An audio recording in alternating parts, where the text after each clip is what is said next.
समांतर सदिशो, लंब सदिशो અને એકમ સદિશોની ચર્ચા કરીએ। સૌથી પહેલા સમાંતર સદિશ। સમાંતર એટલે શું થાય? તો સમાંતર એટલે કે એકબીજાથી એક્ઝેક્ટ સામસામે એકદમ સમાંતર હોય એમને કેવા સદિશ કહેવાય? સમાંતર સદિશ। તો ધારો કે મારી પાસે સમાંતર સદિશ એ અને સદિશ બી છે, તો સમાંતર સદિશમાં જોઈએ, જો સદિશ એ સમાંતર સદિશ બી છે તો થીટા અહીંયા કોઈ બને? જો બે એકબીજાને સમાંતર હોય તો થીટા બને? ના બને। માટે થીટા બરાબર 0। ઓકે, થીટા ઇક્વલ ટુ 0 થાય। તેથી સદિશ એ ડોટ સદિશ બી બરાબર એ બી કોસ થીટા, અદિશ જે ગુણાકાર છે તેની વ્યાખ્યા મુજબ, તો એ બી કોસ 0। કોસ 0 ની કિંમત કેટલી થાય? કોસ 0 ની કિંમત 1 થાય। કોસ 0 1 થાય માટે અહીંયા એ બી ગુણ્યા 1, માટે આપણો જવાબ કેટલો આવે? એ બી આવે। જ્યારે સદિશ એ ડોટ સદિશ બી એકબીજાને સમાંતર હોય આ બે સદિશ, ત્યારે કેટલું આવે? એ બી જેટલું આવે।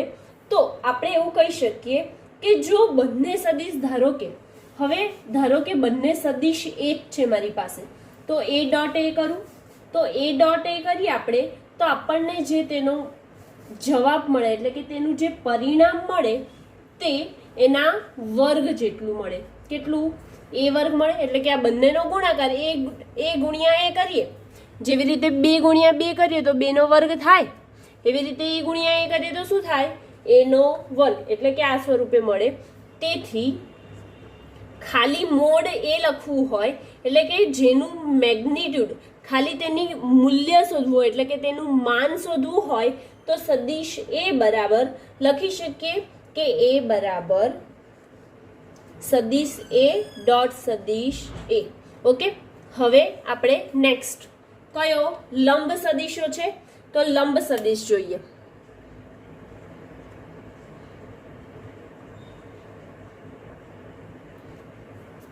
લંબ સદિશમાં શું હોય કે તેઓ એકબીજાને કેવું હશે? ધારો કે મારી પાસે આ સદિશ એ છે તો સદિશ બી જે છે એ આને લંબ હશે કોઈ પણ રીતે, ઉપર બાજુ કે નીચે બાજુ કોઈ પણ રીતે લંબ હશે। લંબ હોય તો કેટલો ખૂણો બનાવે? 90 ડિગ્રીનો। માટે અહીંયા આપણે લખીએ કે સદિશ એ લંબ સદિશ બી, સદિશ એ લંબ સદિશ બી હોય તો થીટા બરાબર કેટલું નીકળે? 90 ડિગ્રી મળે, બરાબર। તેથી સદિશ એ ડોટ સદિશ બી બરાબર A B cos theta, cos theta, થીટાની કિંમત 90 છે માટે એ બી કોસ 90, કોસ 90 એટલે શું થઈ જાય? 0 થાય। કોસ 90 ની કિંમત 0 થાય માટે આ એ ડોટ બી પણ કેવું આવે? 0 આવે। જો બે સદિશો પરસ્પર લંબ હોય તો તેમનો અદિશ ગુણાકાર કેટલો મળે આપણને? 0 મળે। ઓકે, કોઈ પણ બે સદિશો એકબીજાને પરસ્પર લંબ હોય તો તેમનો અદિશ ગુણાકાર 0 મળે। હવે આપણે એકમ સદિશો જોઈએ। તો એકમ સદિશોમાં શું થશે? એકમ સદિશોમાં થાય કે એકમ સદિશો ધારો કે આપણું આ સમતલ છે, બરાબર? આ સમતલ છે એક્સ વાય અને ઝેડ, તો એક્સ વાય અને ઝેડમાં એક્સ નો ઘટક આઈ થાય, એવી રીતે વાય નો ઘટક જે થાય અને ઝેડ નો ઘટક કે થાય। તો આપણે એકમ સદિશો એટલે કે એ જ થયું કે આઈ જે અને કે દર્શાવીએ। તો એકમ સદિશો આઈ જે કે આપેલા બે એકમ સદિશો માટે અદિશ ગુણાકાર, એકમ સદિશો આઈ જે અને કે આપેલ બે એકમ સદિશો માટે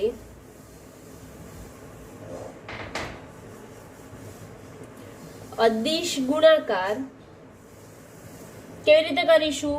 આ બે ઘટકનો ગુણાકાર, તો આઈ ડોટ આઈ અથવા એટલે કે એક્સ દિશામાંના બંને ઘટક હોય તો આઈ ડોટ આઈ, તેવી જ રીતે જે ડોટ જે કરીએ, તેવી જ રીતે કે ડોટ કે કરીએ એટલે કે બંને ઘટકો કયા ઝેડ દિશામાંના અથવા તો બંને ઘટકો એક્સ દિશામાંના અથવા તો બંને ઘટકો વાય દિશાના હોય તો એમની ડોટ પ્રોડક્ટ કરીએ એટલે કે ગુણાકાર ડોટમાં કરીએ તો એનો જવાબ કેટલો આવે 1 આવે. પરંતુ જો એક ઘટક એક્સ દિશાનો અને એક ઘટક જો વાય દિશાનો એટલે કે આઈજે, તેવી જ રીતે એક ઘટક વાય દિશાનો અને એક ઘટક ઝેડ દિશાનો લઈએ અને તે જ રીતે એક ઘટક ઝેડ દિશાનો અને એક ઘટક એક્સ દિશાનો લઈએ તો આ જવાબ 0 આવે. ઓકે, આમ એકમ સદિશો જે છે એ પણ અહીંયા કમ્પ્લીટ થયા. સદિશોના કાર્ટેશિયન સ્વરૂપમાં સદિશ ગુણાકાર. હવે એ જે કાર્ટેશિયન સ્વરૂપમાં સદિશ ગુણાકાર કરીએ તે અને જે તેમની વચ્ચે ખૂણો બને એટલે કે જે કોણ બને થીટા, જે ખૂણો બનાવતા હતા તે શોધવા માટેનું સૂત્ર આપણે મેળવીશું. બરાબર, તો સૌથી પહેલા કાર્ટેશિયન સ્વરૂપ. તો કાર્ટેશિયન સ્વરૂપ ધારો કે મારી પાસે સદિશ એ છે, તો સદિશ એ છે એનું કાર્ટેશિયન સ્વરૂપમાં લખવું હોય તો કેવી રીતે લખી શકાય? એ એક્સ એટલે કે એક્સ દિશામાંનો અને એનો ઘટક આઈ પ્લસ એ વાય દિશામાંનો અને તેનો ઘટક જે પ્લસ એ ઝેડ દિશામાંનો અને ઘટક કે. જેવી રીતે આપણે અહીંયા કાર્ટેશિયન યામ પદ્ધતિ બનાવીએ તો આ એક્સ દિશા, આ વાય દિશા અને આ ઝેડ દિશા, તો આ બાજુ ઘટક એ એક્સ આઈ થઈ જશે, આ બાજુ એ વાય જે થઈ જશે અને આ બાજુ એ ઝેડ કે થઈ જશે. આ જે છે આપણે ખાસ ધ્યાનથી જોઈશું કેમ કે આપણને તેના એક્ઝામ્પલ્સ અને જે પ્રશ્નો છે તે આપણને દાખલા પૂછવામાં આવે છે માટે. હવે એવી જ રીતે જો મારી પાસે બીજો સદિશ બી હોય તો સદિશ બી બરાબર હું શું લખી શકું? હવે જાતે લખો, બી એક્સ આઈ પ્લસ બીવાય જે plus B Z K. Okay, હવે આ લખી કાઢ્યું બે સદિશોના કાર્ટેશિયન યામ પદ્ધતિમાં. હવે એ બંનેનો આપણે તો શું કરીએ? ગુણાકાર કરીએ ને, સદિશ ગુણાકાર. તો એ ડોટ બી બરાબર એના ઘટકો લખીએ A X I plus A Y J plus A Z K dot B X I plus B Y J plus B Z K. Okay, હવે આ બંનેનો ગુણાકાર કરીએ તો આઈ અને આઈ નો ગુણાકાર કરીશું તો શું મળશે આપણને? A X B X. I dot I આપણે આગળ ભણી ગયા એકમ સદિશમાં. આઈ ડોટ આઈ શું થાય? 1 થાય, માટે કશું નથી લખતા. હવે plus A X I dot B Y J. I dot જે કરીશું તો શું આવે આપણો જવાબ? 0 આવે, માટે એને લખવાની જરૂર નથી. હવે તેવી જ રીતે A X I dot B Z K કરીશું એટલે કે આઈ ડોટ કે કરીએ તો પણ જવાબ શું આવે? 0 આવે, માટે આ લખવાની જરૂર નથી. હવે એ વાય જેની વારી આવી તો એ વાય જેને હું આની જોડે ગુણું તો શું થઈ જશે? 0, કેમ કે અલગ અલગ ઘટકો છે તેમનો જવાબ કેવો આવે? 0 આવે. માટે હવે એ વાય જેને બી વાય જે જોડે ગુણું તો જે ડોટ જે કેટલું થાય? 1 થાય, માટે એ બી વાય અને એ વાય. ઓકે, પ્લસ એવી જ રીતે બીજા બધા ઘટકો 0 થશે અને આ બંને ઘટકોનો ગુણાકાર કરીશું એટલે કે એ ઝેડ અને બી ઝેડ. કે ડોટ કે ઇઝ 1. ઓકે, હવે આ એ ઝેડ બી ઝેડ અને સદિશ એ ડોટ બી આપણો જવાબ આવ્યો. બરાબર, હવે એ બંને વચ્ચેના ખૂણા શોધવા હોય એટલે કે તેમની વચ્ચેના કોણ શોધવા માટે. તો કોણ શોધવા હોય તો આપણું સૂત્ર હતું બે સદિશો હોય તો તેમને અદિશ સ્વરૂપે ગુણાકારમાં દર્શાવવા માટે સૂત્ર હતું એ બી કોસ થીટા. બરાબર, આપણે શોધવાનું શું છે? થીટા. તો આપણે કોસ થીટાને કરતા બનાવીએ. તો કોસ થીટાને કરતા બનાવીએ તો કોસ થીટા બરાબર સદિશ એ ડોટ સદિશ બી અને એના છેદમાં એ બી આવશે કેમ કે બરાબરની સામેથી ગુણાકારમાં છે તો બરાબરની સામે જાય તો ભાગાકારમાં આવે, માટે એ બી. ઓકે, હવે કોસ થીટા છે તો થીટા જે છે આપણે શોધવાનો છે તો આપણે એની કિંમત પહેલા અહીં મૂકીએ એ અને બીની. એ અને બીની કિંમત મૂકીએ તો શું થાય? એ એટલે શું છે? X bx ay by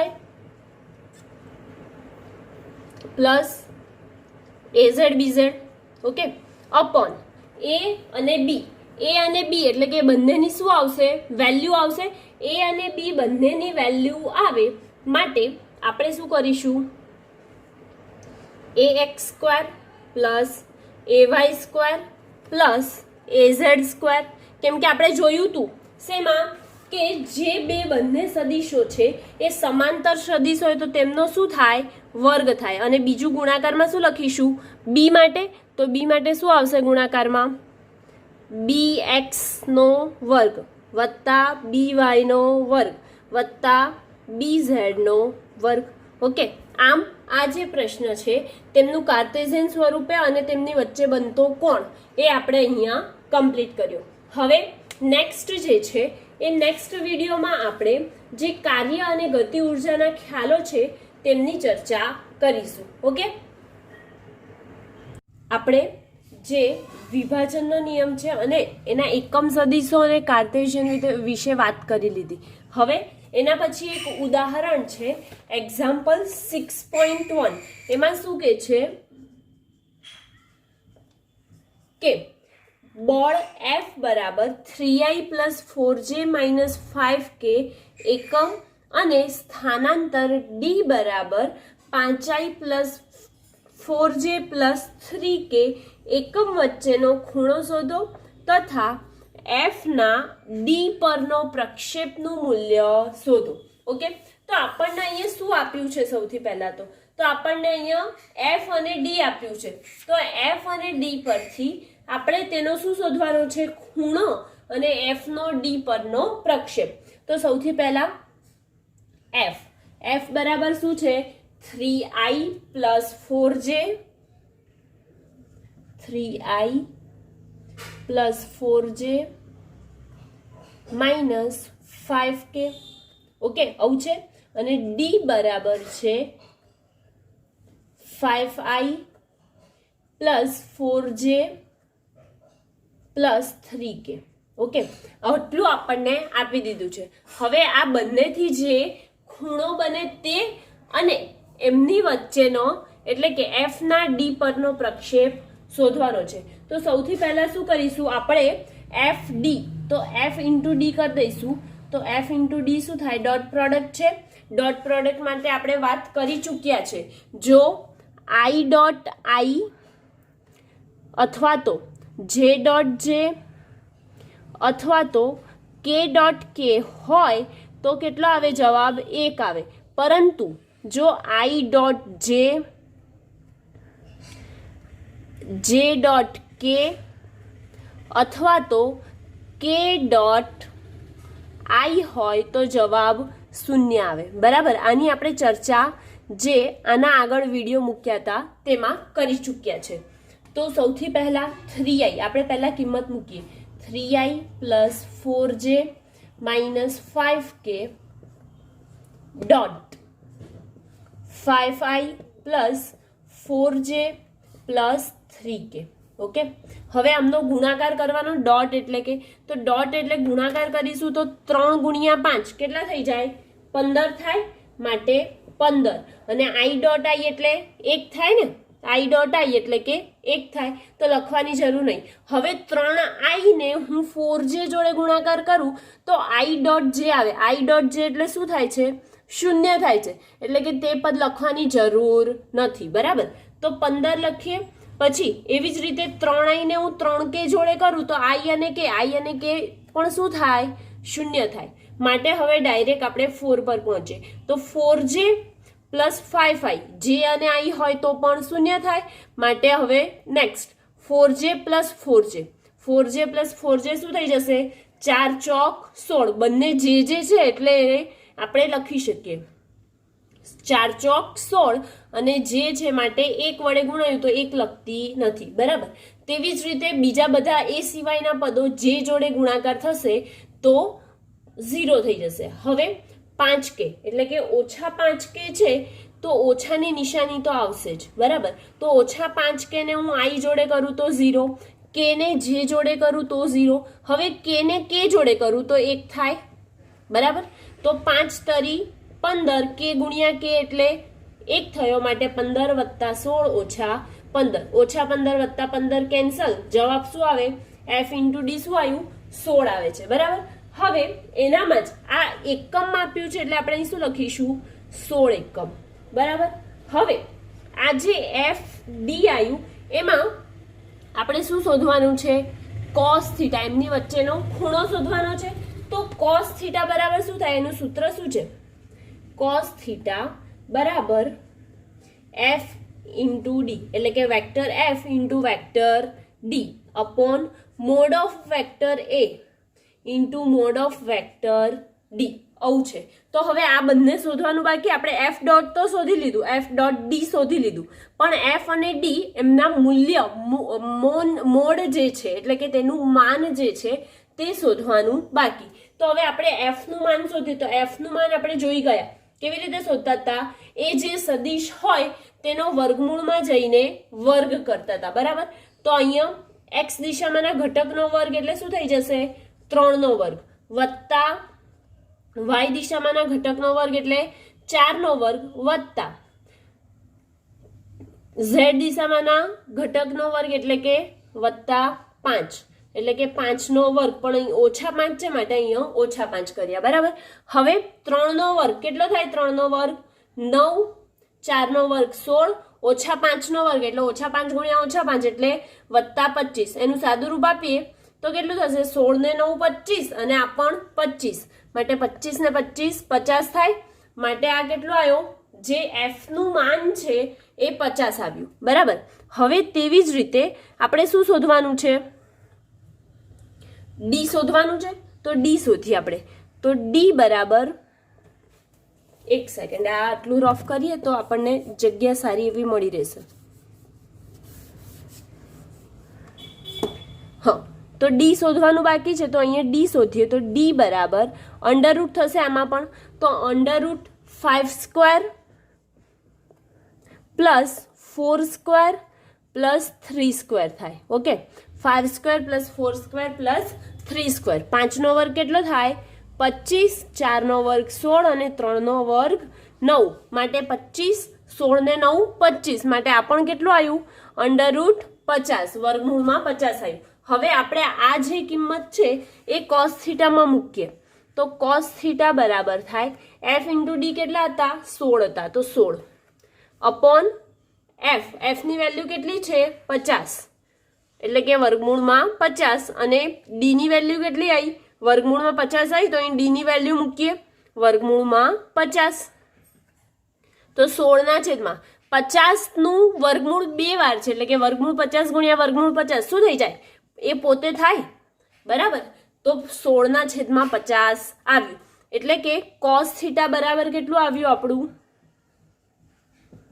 0.32. બરાબર. હવે આપણે એફ નો ડી પરનો પ્રક્ષેપ શોધવાનો છે, પ્રશ્નમાં કીધું છે. તો એફ નો ડી પરનો જે પ્રક્ષેપ છે એ શોધવા જઈએ તો એફ નો ડી પરનો પ્રક્ષેપ, તો શું કરીએ? જેનો પ્રક્ષેપ શોધવાનો હોય એને આપણે લેવાનું હોય. તો એફ નો ડી પરનો પ્રક્ષેપ એટલે કે એફ કોસ થીટા થાય. એફ કેટલું છે? એફ ની કિંમત કેટલી આવી? વર્ગમૂળ 50, માટે વર્ગમૂળ 50, અને કોસ થીટા કેટલા છે? 16 ના છેદમાં 50 છે, અથવા તો 0.32. હવે એનું સાદું રૂપ આપું અહીંયા તો વર્ગમૂળ 50 ગુણ્યા 16 ના છેદમાં 50, તો મારો જવાબ આવે છે કંઈક 2.263. તો હું અહીં લખી શકું કે 2.263 એકમમાં હતો, માટે એકમ. બરાબર. આપણે પ્રક્ષેપ કેવી રીતે બનાવવાનો તે શીખી ગયા હતા, તો પણ એકવાર હજી બતાવી દઉં કે તમારો આ ધારો કે એફ છે. બરાબર.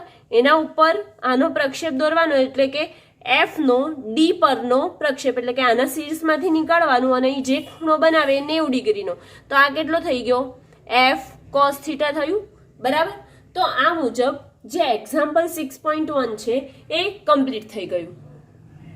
ફ્રેન્ડ્સ, હવે આપણે કાર્ય અને ગતિ ઉર્જાના ખ્યાલો અને કાર્ય ઉર્જા પ્રમેય જે છે તે મોસ્ટ આઈએમપી છે તેના વિશે ચર્ચા કરીએ. તો સૌથી પહેલા આપણે કાર્યની જે ચર્ચા છે તે પ્રસ્તાવનામાં કરી ચૂક્યા છે, પરંતુ તે માત્ર ખાલી એમને સમજ્યા હતા. હવે ઓરિજિનલ આપણે એટલે કે તેની વ્યાખ્યા કહીએ તો એ શું થાય? કાર્ય એટલે શું? તો બળ અને બળ લાગતું હોય તે દરમિયાન થતા સ્થાનાંતરના ગુણાકારને કાર્ય કહે છે. શું કહેવાય? કાર્ય એટલે શું થાય? તો કાર્ય એટલે બળ અને બળ લાગતું હોય તે દરમિયાન થતા સ્થાનાંતરને શું કહે છે? કાર્ય કહે છે. ઓકે,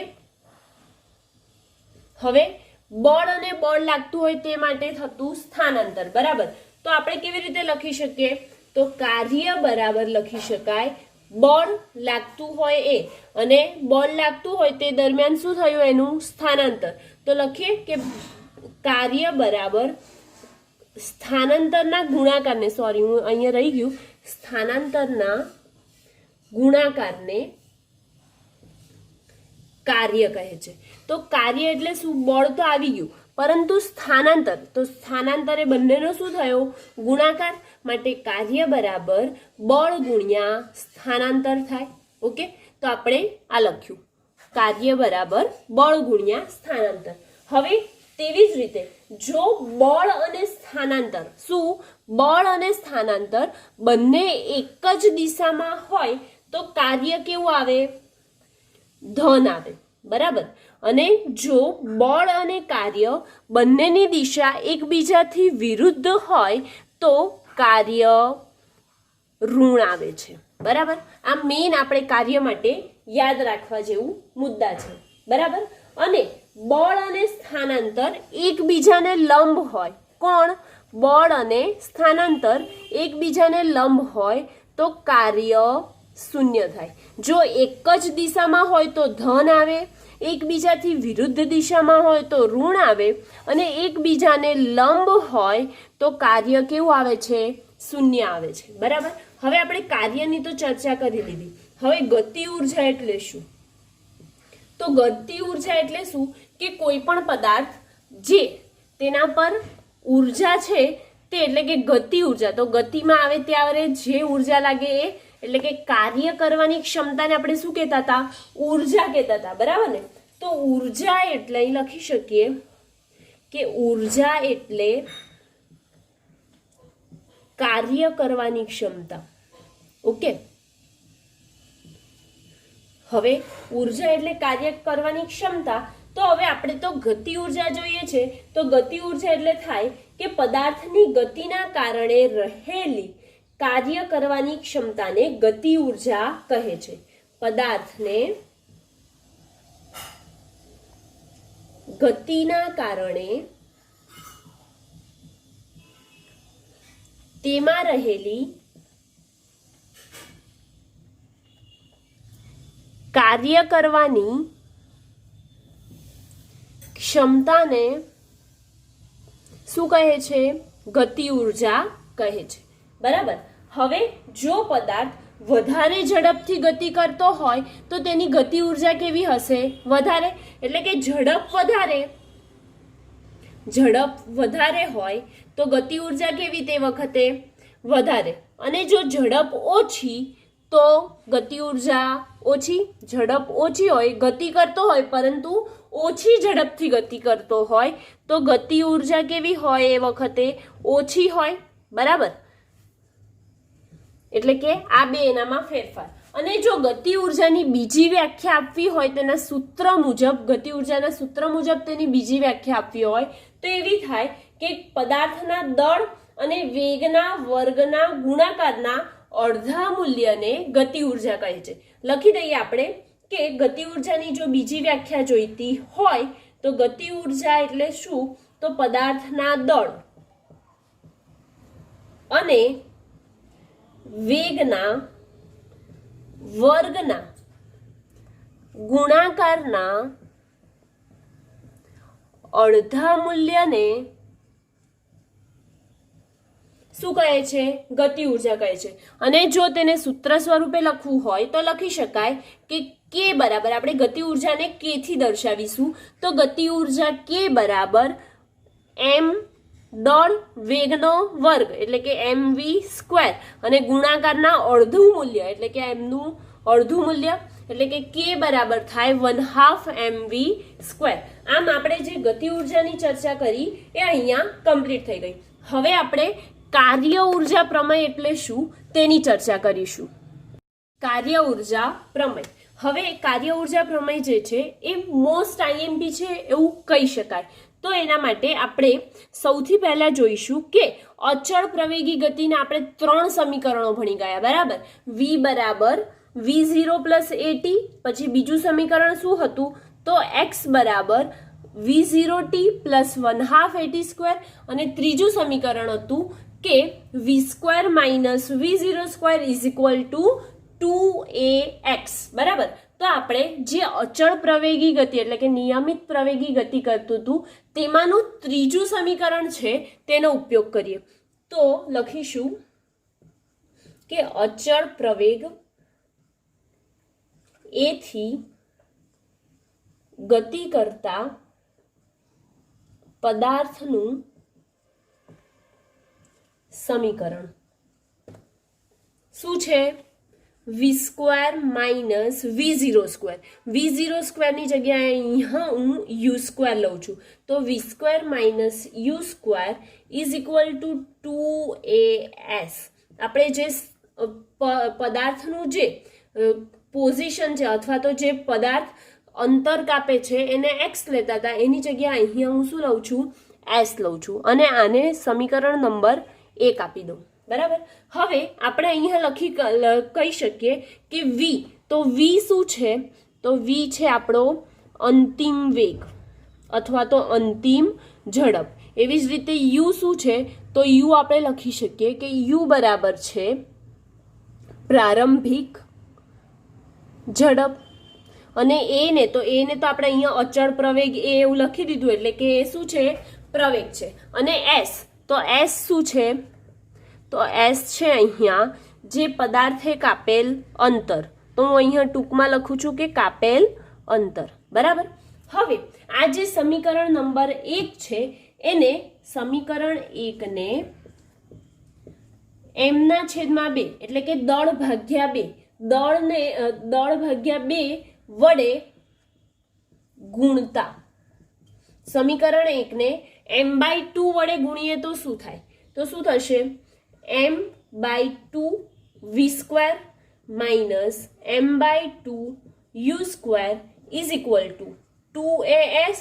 આ બાજુ બી ગુણવું પડશે ને, કેમ કે આપણે સમીકરણ 1 સમીકરણની બંને બાજુ છે એટલે કે બંને બાજુ આપણે ગુણવું પડે. તો 2as ગુણ્યા m ના છેદમાં 2 થાય, બરાબર. તો 2 કેન્સલ કરીએ, બચે શું?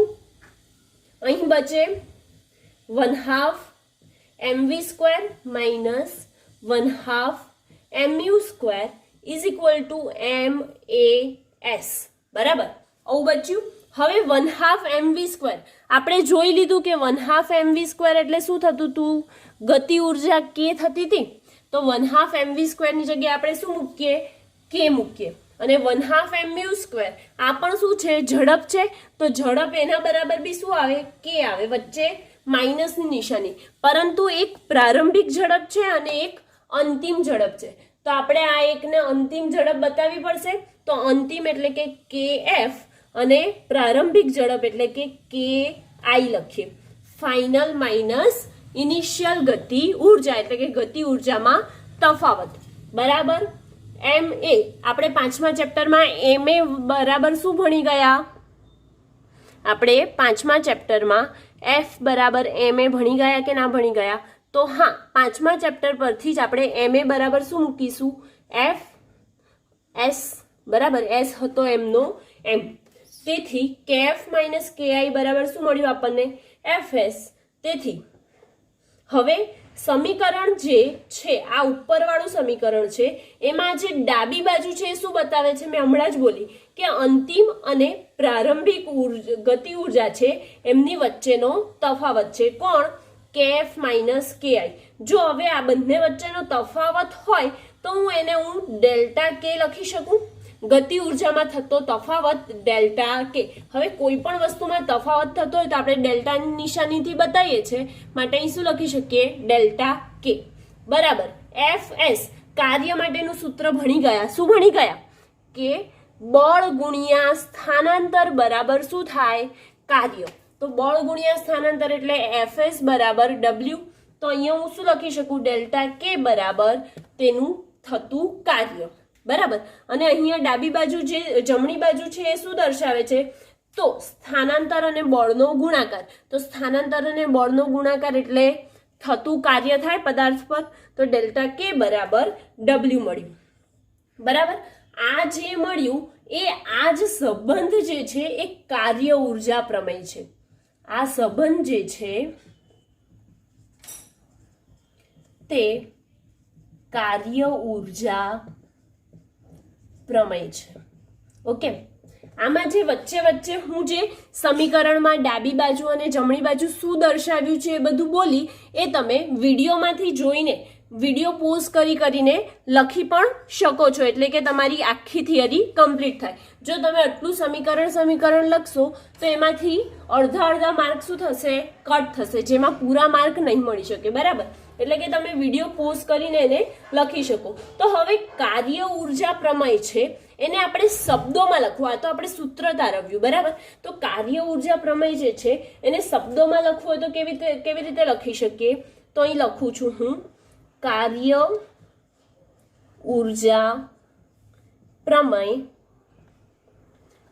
કે પદાર્થની ગતિ ઉર્જામાં થતો ફેરફાર તેના પર લાગતા ચોખ્ખા બળ વડે થતા કાર્ય જેટલું હોય છે. કાર્ય ઉર્જા પ્રમેય એટલે શું? તો પદાર્થની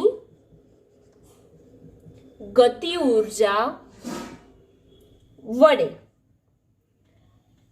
થતો ફેરફાર અને તેના પર લાગતા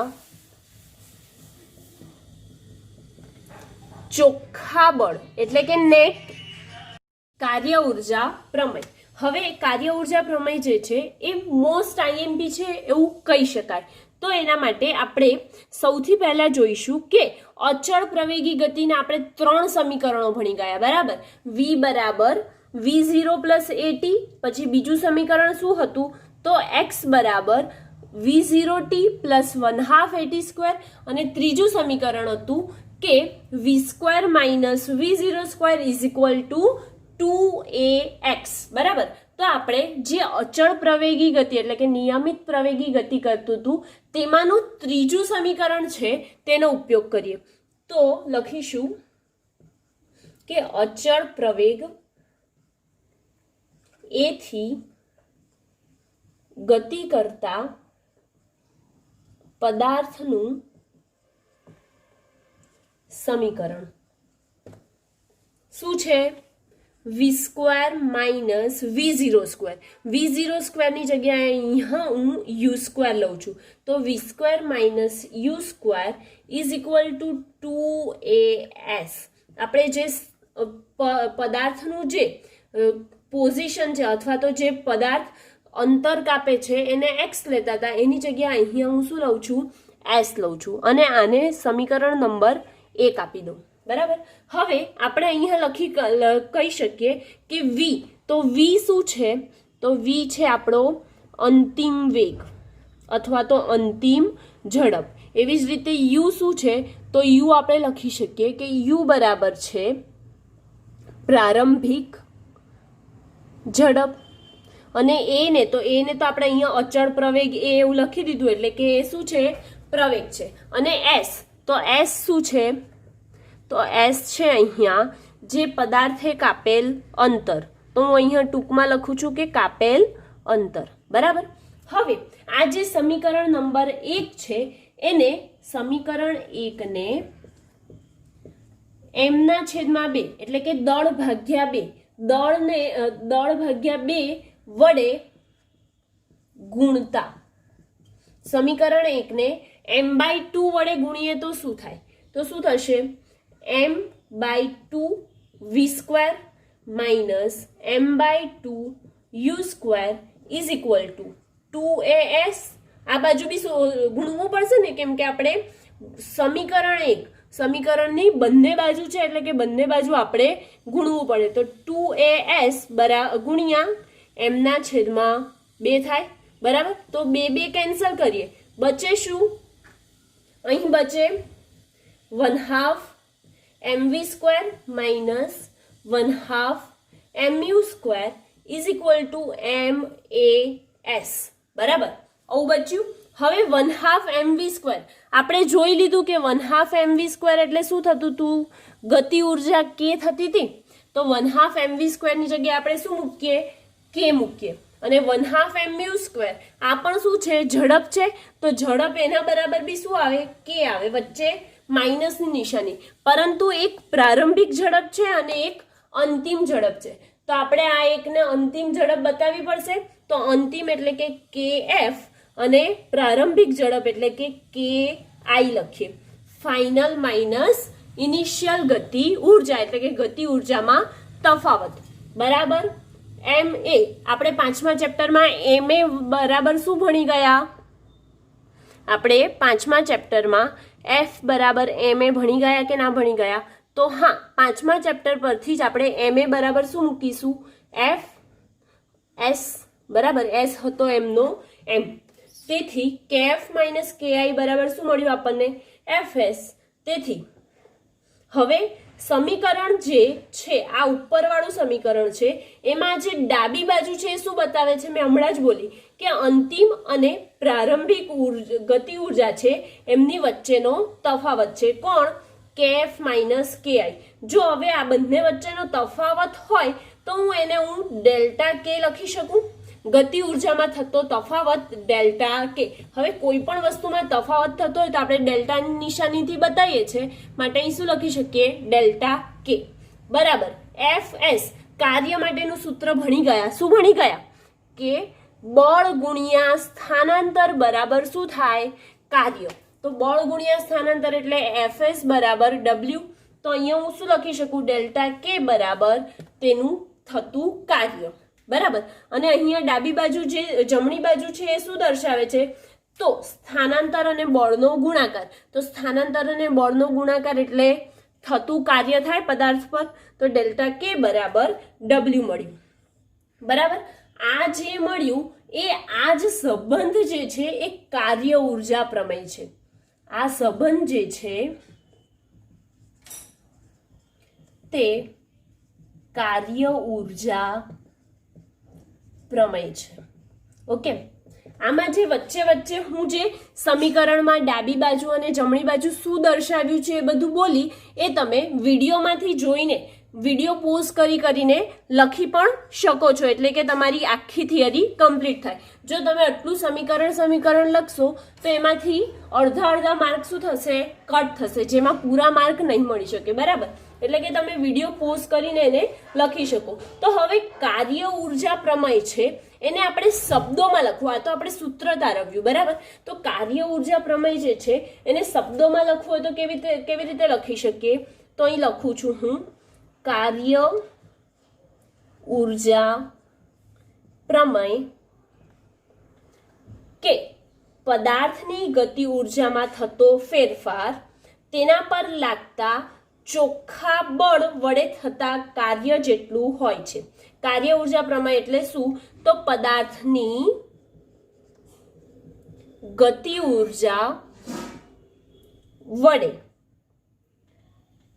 થતો ફેરફાર અને તેના પર લાગતા ચોખ્ખા બળ વડે થતા કાર્ય જેટલું હોય છે, જે અહીંયા આપણે સૂત્રમાં લખ્યું. શું લખ્યું? કે પદાર્થની ગતિ ઉર્જા વડે થતો ફેરફાર અને તેના પર લાગતા ચોખ્ખા બળ વડે થતા કાર્ય જેટલો હોય છે, બરાબર. અને તેને જ જો બીજા શબ્દમાં પણ લખવું હોય તો લખી શકીએ. નોટ કરી લેજો કે ઉર્જાનો વ્યય કરતા બળોની ગેરહાજરીમાં પદાર્થ પર પરિણામી બળ વડે થતું કાર્ય પદાર્થ ગતિ ઉર્જાના ફેરફાર જેટલું હોય છે. ફરીથી બોલી લઉં, ચલો લખી જ લઈએ આપણે કે શું કાર્ય ઉર્જા પ્રમેયને જો બીજા સ્વરૂપે લખવું હોય તો ઉર્જાનો વ્યય કરતા બળોની ગેરહાજરીમાં પદાર્થ પર પરિણામી બળ વડે થતું કાર્ય પદાર્થના ગતિ ઉર્જાના ફેરફાર જેટલું હોય છે. ઓકે, આને જો કાર્ય ઉર્જા પ્રમેય છે તેને આ શબ્દોમાં પણ લખી શકીએ અને જે મેં આ ઉપર બતાવ્યું હતું તેમાં પણ લખી શકીએ, પરંતુ આ ઉપરવાળું વધારે ઈઝી લાગે છે મારા મુજબ, તમને જે ફાવે. ઓકે, આમ આ જે કાર્ય ઉર્જા પ્રમેય અને કાર્ય અને ગતિ ઉર્જાના ખ્યાલો જે છે એ અહીંયા કમ્પ્લીટ થાય છે.